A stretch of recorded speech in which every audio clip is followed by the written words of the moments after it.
Ya, pukul 05.51 WIB, hari Rabu Pahing, tanggal 15 Januari 2025. Ya, awan tebal menyelimuti puncak Merapi dan anginnya lumayan kencang, saudara. Saya ada di tebing Kali Boyong, Kaliurang, Sleman, Yogyakarta.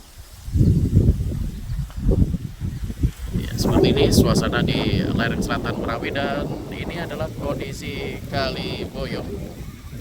Terjadi penambahan material karena Selasa sore ya, hujan deras mengguyur puncak Merapi dan menyebabkan terjadinya aliran banjir lahar hujan ya. Nah, ini Mbah Putri juga sudah mengumpulkan pasir Merapi.